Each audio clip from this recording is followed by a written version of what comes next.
पाकिस्तान में आजकल दो ही बड़ी आवाज़ों की गूंज सुनाई दे रही है। पहले याह्या अफरीदी के चीफ जस्टिस पाकिस्तान बन जाने की, और दूसरा कोई मिनाहिल मलिक नामी टिकटॉकर की नाजेबा वीडियो लीक होने के बाद उस वीडियो के लिंक मांगने की। पहले पर तो बात करना बेकार ही है, क्योंकि वो तो एक ऐसा मामला है जिसका आम आवाम से कोई ताल्लुक नहीं। बड़े लोग बड़े फैसले करते हैं, आवाम को बेवकूफ़ बनाते हैं और इक़्तिदार के मज़े लेकर निकल जाते हैं। मगर दूसरा मसला बहुत अहम है। ये मसला सिर्फ मिनाहिल मलिक नामी लड़की की वीडियो वायरल होने का नहीं, बल्कि ये एक कौमी मसले का रूप धार चुका है। पूरे सोशल मीडिया पर ये मिनाहिल मलिक नामी लड़की की धूम है। कमेंट सेक्शन में चले जाओ तो समझ नहीं आता कि हर शख्स ने लिंक का अलाप क्यों शुरू किया हुआ है। दूसरा अगर कहता है कि मेरे पास नहीं है, तो साथ ये भी वादा ले रहा है कि अगर तुझे मिल जाए तो मुझे बेच देना। आवाम तहैया कर चुकी है कि पेट्रोल, बिजली, सब्जियां, फल, खाना पीना जितना भी महंगा हो जाए, हमें मसला नहीं, गवर्नमेंट हमें लिंक का बंदोबस्त करके दे बस। और ये मिनाहिल नामी खातून की तो लॉटरी निकल आई है, पूरे पाकिस्तान में उसका नाम चल रहा है। फिर इसी मसले से जुड़ा एक दूसरा बहुत अहम मसला। Wild lens by Abrar YouTube channel को चलाने वाला अबरार पूरी दुनिया बाइक पर घूमता है, हर तरह की मुश्किलात का मुकाबला करके हम लोगों के लिए उन जगहों की वीडियोस लाता है जिन्हें शायद हम जिंदगी में भी ना देख सकें। उसको व्यूज़ कितने मिलते हैं? 2 लाख, 4 लाख या हद 5 लाख। दूसरी तरफ इकरा कवल की बहन सुबह उठती है और वीडियो में बताती है कि आज हम आपको दिखाते हैं कि हमारे फ्रिज में क्या है। इस वीडियो पर 4 मिलियन यानी 40 लाख व्यूज़ आ जाते हैं। आप खुद सोचें कि फ्रिज में क्या ही हो सकता है। कुछ फल, कोई ब्रेड, कोई खाना पीना, कोई जूस। कोई हाथी, शेर या कोई टार्जन तो नहीं निकल सकता। मगर ये 40 लाख लोगों को ऐसा क्या सस्पेंस नजर आया कि उन्होंने उसकी फ्रिज के अंदर मौजूद सामान देखने को इतनी तरजीह दी। आज की इस वीडियो में इन दोनों मसलों की बुनियाद समझने की कोशिश करते हैं। सबसे पहले हमारे मुआशरे के इन जाहिलों के नाम एक शेर। जाहिल को अगर जोहल का इनाम दिया जाए, इस हादसाए वक्त को क्या नाम दिया जाए। मैं खाने की तौहीन है, रिंदों की हितक है, कमजर्फ के हाथों में अगर जाम दिया जाए। ये वो कमजर्फ लोग हैं जिनके हाथ में जाम आ चुका है, अब ये पूरे मुआशरे को उससे गंदा कर रहे हैं। व्यूअर्स, अगर संजीदगी से इस मसले का जायजा लें तो हमें पता चलता है कि हम बहसीयत कौम किस कदर गिर चुके हैं। एक खातून जो कि पिछले कुछ अरसे से शायद गैर मकबूल हो चुकी थी, उसका कंटेंट देखा नहीं जा रहा था। उसने फैसला किया कि क्यों ना एक नाजेबा वीडियो लीक कर दूं और दोबारा से हर जगह अपना नाम लिखवा लूं। और आप उसकी जहानत देखें कि उसने जो सोचा था शायद उससे भी बढ़कर रिजल्ट आया। व्यूअर्स, ये जो इस तरह के पब्लिसिटी स्टंट खेले जाते हैं, इसके लिए अंग्रेजी जुबान में एक टर्म यूज होती है जिसे फेम एडिक्शन कहते हैं। फेम एडिक्शन का शिकार इंसान अपनी मशहूरी के लिए कुछ भी कर गुजरने को तैयार होता है। उसे इस चीज़ की परवाह नहीं होती कि उसके इस अमल से उस पर, उसके ख़ानदान पर या पूरे मुआशरे पर क्या असर पड़ेगा। वो सिर्फ अपनी खोई हुई शोहरत दोबारा हासिल करना चाहता है।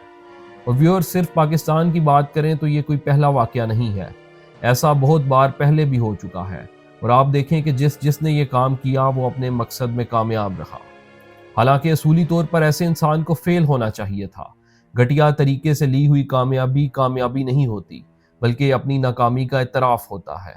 इस चीज़ का इतराफ़ होता है कि मैं कोई ढंग का काम तो नहीं कर सकता, तो शायद ये तरीका इस्तेमाल करके मैं दोबारा शोहरत हासिल कर लूँ।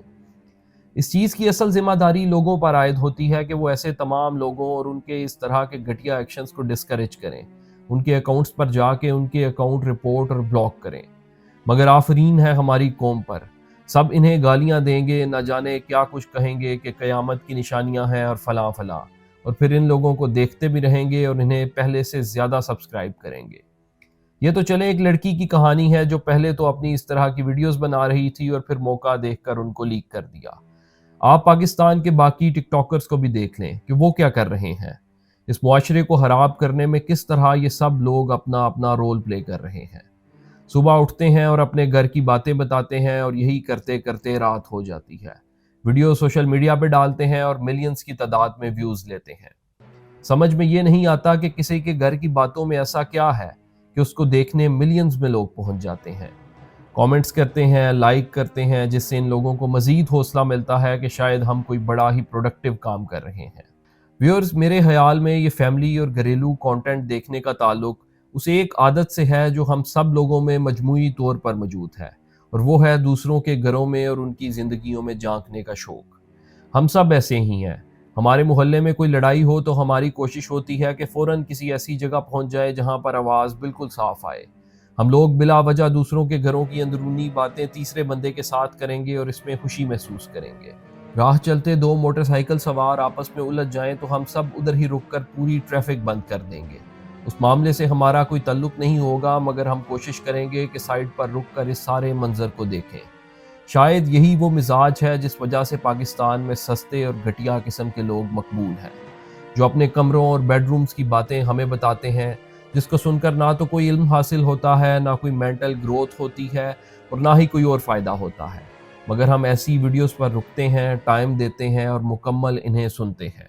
ہمارے پاکستان میں wild lens by Abrar, Faisal Warraich, doctor Taimur, Syed Muzammil, Aun Ali Khosa وغیرہ یہ وہ لوگ ہیں جو نہایت اچھا کانٹینٹ بنا رہے ہیں، جس کو سن کر نہ صرف آپ کچھ نیا سیکھیں گے بلکہ زندگی میں آگے بڑھنے کے لیے درکار ذہنی نشوونما بھی حاصل ہوگی۔ مگر بدقسمتی اور ستم ظریفی دیکھیں کہ ان سب لوگوں کے ویوز ملا کر بھی شاید ڈکی بائی اس اسٹرالوجی اور لٹرم پٹرم کے قریب بھی نہیں پہنچتے۔ اب آپ خود بتائیں کہ کیسے کسی اور کو اس ملک کی تباہی کا ذمہ دار ٹھہرایا جائے۔ آپ میری یہ بات لکھ لیں، جس دن ان سب گند بلا بنانے والوں کے ویوز کم ہو جائیں گے، اس دن سمجھ لیں کہ پاکستان ترقی کے راستے پر چل نکلا ہے۔ ایک اور بات کلیئر کرتے چلیں کہ ان لوگوں سے اختلاف اس بات پر نہیں ہے کہ فیملی کانٹینٹ بناتے ہیں۔ فیملی کانٹینٹ دنیا کے ہر ملک میں بنتا ہے، مگر ایمانداری سے دنیا کا کانٹینٹ اٹھا کر دیکھ لیں اور پھر ہمارے ان اقبال کے شہینوں کا۔ آپ کو پتہ لگ جائے گا کہ ہم گھٹیا پن کی کس معراج پر پہنچ چکے ہیں۔ کاش کہ سیالکوٹ کی دھرتی آج پھر کسی علامہ اقبال کو پیدا کرے اور وہ پرانے علامہ اقبال کے فلسفہ شاہین کو آج کے نوجوانوں کے حساب سے دوبارہ لکھے۔ آپ اس سارے معاملے پر کیا رائے رکھتے ہیں؟ کامنٹس کے ذریعے ہمیں ضرور بتائیے گا۔ مزید ویڈیوز کے لیے ہمارا چینل سبسکرائب کریں۔